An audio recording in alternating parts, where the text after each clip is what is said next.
There's a specific, fleeting moment in every human interaction, a subtle, split-second decision, that defines the balance of power. It's the moment someone questions your worth, your character, or your motives. In this tense, electric space, most people react on instinct. They do what they've been taught to do since childhood, they defend themselves. That wasn't my intention. You've completely misunderstood me. I'm not that kind of person, I swear. This reaction seems reasonable, fair, and even noble. But to the strategic mind, the mind of a Machiavellian, this is the precise instant you lose everything. The moment you justify yourself, you admit to a fatal weakness, you need their understanding to feel secure. You have handed them the gavel and willingly stepped into the defendant's box. In the subtle, brutal theater of power, perception isn't just important, it's the only currency. When you flinch, people don't see an innocent person pleading their case. They see blood in the water. This is the brutal, non-negotiable law Machiavelli understood before anyone else: the man who defends himself lowers himself. The man who doesn't, forces the world to defend him instead. The illusion of defense. Defending yourself rarely, if ever, convinces your accuser. What it does, with devastating efficiency, is shift all the power away from you. When you scramble to justify your actions, you're playing exclusively on their field, by their rules. You're accepting their framing of the situation. Without a single word of admission, you are saying, you have the authority to question me. Your judgment holds weight over my own. Once you grant them that authority, they own the narrative, and you are merely a character in their story. Even if you are factually right, you look guilty. Why? Because only the weak, the uncertain, and the desperate rush to explain. The strong let the silence burn.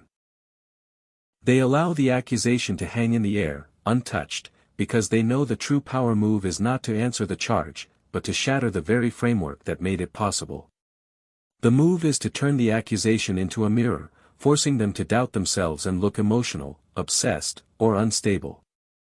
In any conflict, the one who speaks first in their own defense often loses control of the frame. Machiavelli knew this with absolute certainty: whoever controls the frame, controls the outcome. The compulsive need to explain stems from a deep-seated desire to be understood. People operate under the fragile belief that if they just clarify enough or repeat themselves enough, they will be vindicated. This belief doesn't come from strategy, it's born from emotional weakness and a need for external validation. You must shift your desire. You don't want clarity, you want control. Clarity is for therapy. Control is for power. And true power doesn't come from being understood. It comes from being respected, and ultimately, untouchable. The power of stillness. When someone labels you arrogant, cold, manipulative, and your immediate reaction is to say, "No, you don't understand, let me explain," you have already lost. You're reacting, proving you care deeply about their opinion and placing the ball firmly in their court. In doing so, you have surrendered the most potent Machiavellian asset you possess: mystery. Think of the most powerful people you've ever encountered.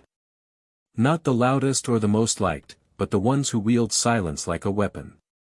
The ones who make you second-guess your own convictions just by a steady, calm stare. The ones who, when attacked, never flinched. Machiavelli would tell you this: he who explains, submits. He who remains silent, forces others to fill in the blanks. And when people are forced to fill in the blanks about you, they almost always overestimate you. When you refuse to react, you make people profoundly uncomfortable. They begin to doubt their own words. They look around the room for validation and find only the echo of your stillness. Suddenly, their power shrinks while yours expands invisibly. You have done the one thing no emotional person can handle: you have made them talk to themselves. You have flipped the frame. You let their accusation die in the echo of its own weakness. Let's go deeper into the mechanics of this. Someone throws a subtle or direct jab at your success, and all eyes turn to you, waiting for your move. Your move is this: say nothing. No defense, no retaliation, no smirk of contempt. Just calm, total, imposing stillness. In that moment, you become untouchable because everyone in the room is now forced to ask themselves. Why didn't he react? Does he know something we don't? Is he truly above this? Did that attack just make him look stronger? You have just flipped the entire social frame. People aren't really watching the accusation, they're watching your response.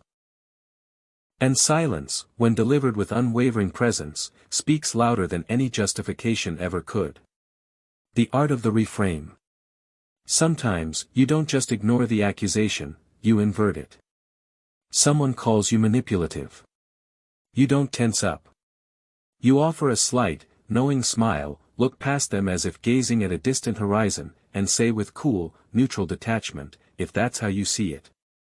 Not defensive. Not apologetic. Just detached. They were primed for a fight.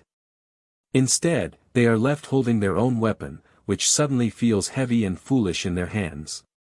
That's when their guilt and doubt set in. They start to wonder if they overstepped, if they embarrassed themselves, if they now look insecure. And guess what?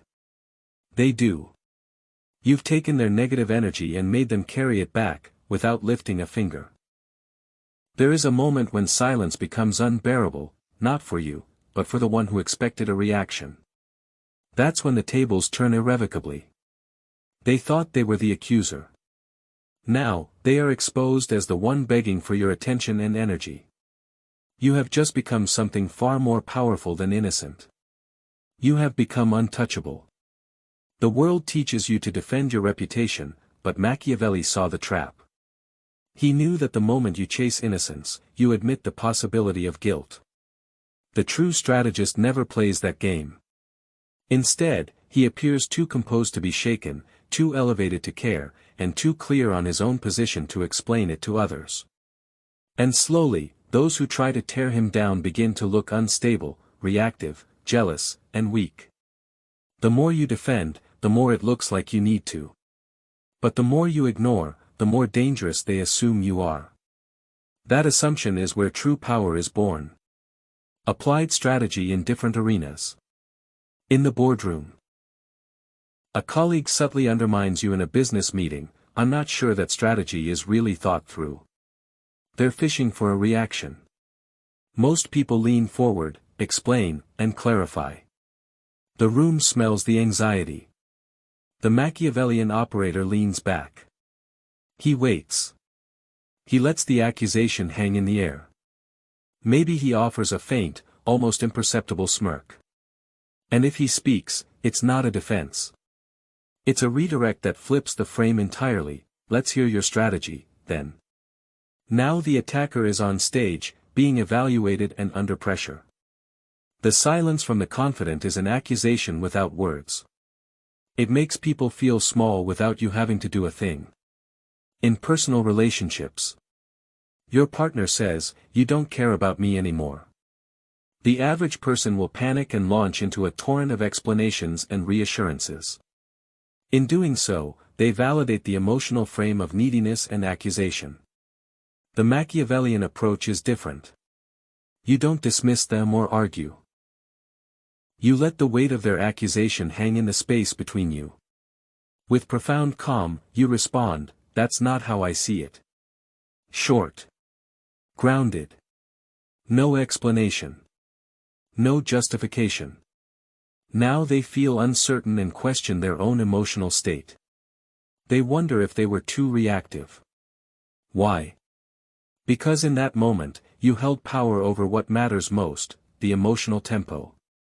And whoever controls the tempo, controls the frame. The ultimate tactic, strategic disappearance. There is an even colder tactic.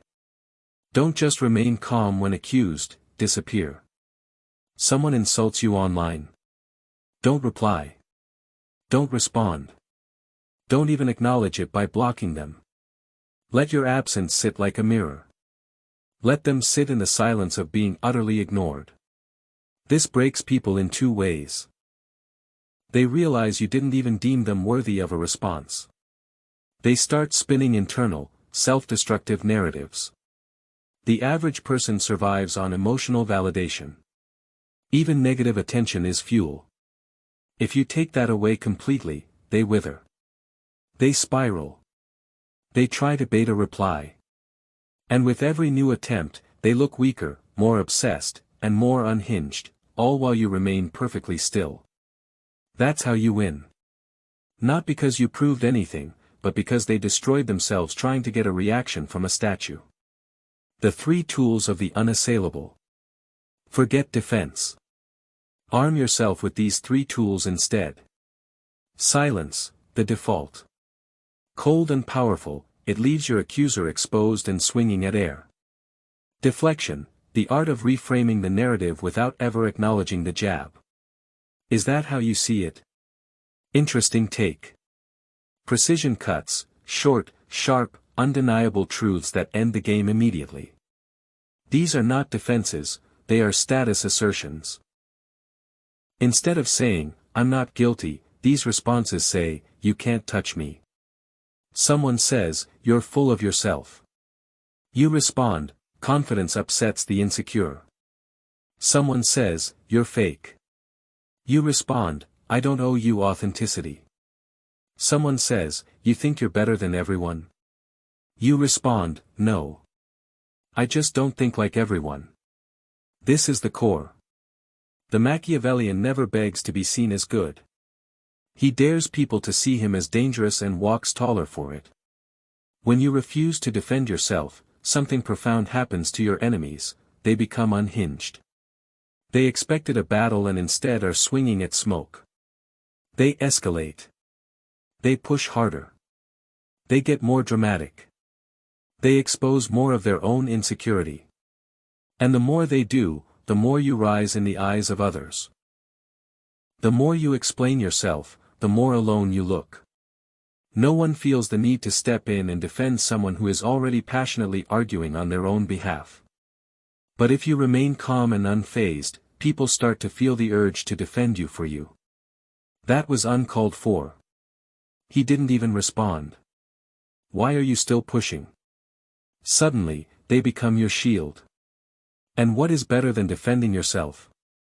Letting others do it for you, without you ever having to ask. That is Machiavellian leverage. This doesn't happen overnight. You build it like a fortress, stone by stone. By choosing stillness over reaction. By never explaining more than you must. Start here. Never correct insults meant to provoke. Let them speak. Let them echo. Your silence tells the room the insult didn't even register on your radar. Respond to indirect shots with calm confusion, not offense. Is that how you see it? Said with total serenity, dismantles the emotional energy behind their attack. Use short, closing phrases instead of defenses. Noted. Okay. Think what you like. Time will tell. Each one closes the door. It doesn't invite debate, it ends the scene. You will reach a point where the attacks stop. Not because you fought them all, but because people know they will lose before they even start. Your very presence says, "I don't play defense. I let others destroy themselves while trying to reach me." The most dangerous man is not the one who attacks first. It is the one who never needs to. You don't win the argument. You end the argument before it begins by never needing to answer it. Because when you no longer defend yourself, people stop seeing you as someone who needs to be put on trial. You are not on their level. You have moved beyond the court of public approval. From this point on, you do not live in defense. You live in definition. You define your image. You define your tone. You define your silence. And people feel that. They feel the certainty behind your eyes, the calmness in your posture, the danger in your quiet. You are not resisting anymore. You are commanding. And that is when the room finally, irrevocably, shifts. Conclusion: the unassailable self. We began in the fissure, that silent, synaptic gap between challenge and response. We have traversed the psychology of the flinch, the strategy of the unspoken, and the alchemy of transforming accusation into aura. We have dissected the machinery of defense and found it to be a lever that surrenders power, not one that secures it. The path of Machiavelli is not, in its final essence, about winning arguments or dominating opponents. These are merely symptoms, the outward proof of an internal revolution. It is, at its core, the relentless pursuit of a single, sovereign state, the unassailable self. This is the final, unshakable truth. Your need to be understood is your greatest vulnerability. Your willingness to be misunderstood is your most formidable strength. The world is a mirror. It does not show you what you are, it shows you what you believe you are. When you scramble to explain and defend, you tell the world you are uncertain, and it reflects that uncertainty back at you 1,000-fold. When you stand in silent, self-possessed certainty, you tell the world you are immovable, and it has no choice but to agree. The master does not seek to control others. He seeks to control the only thing he ever truly can, his own reactions, his own energy, his own sense of worth. From that ironclad internal control, external influence flows effortlessly. He wins not because he conquers, but because he is never conquered. He is victorious because he never enters a battle that would require him to prove it. This is the covenant you must make with yourself. To build your citadel so strong that the sieges of opinion and accusation become mere background noise. To source your validation from a well so deep within yourself that no one can ever poison it. To understand that the highest power is not the last word, but the ability to never need it. So, let them talk. Let them speculate. Let them accuse. Your silence is not a void to be filled with their noise. It is the arena where their own irrelevance is finally revealed. You are not defined by their words. You are defined by your response to them. And your greatest response is no response at all. In the end, the only reputation you need is the one you hold for yourself. Cultivate that. Fortify that. Let it be so resolute, so unshakable, that it renders all other judgments meaningless. Stop defending the character they see. Become the character they fear to question. The journey ends where it began, in that split-second decision. But now, the choice is clear. You can choose the clamor of the courtroom, forever pleading your case before a jury of strangers. Or you can choose the throne. Not a throne made of others' approval, but one carved from the granite of your own self-worth. From there, you do not defend. You observe.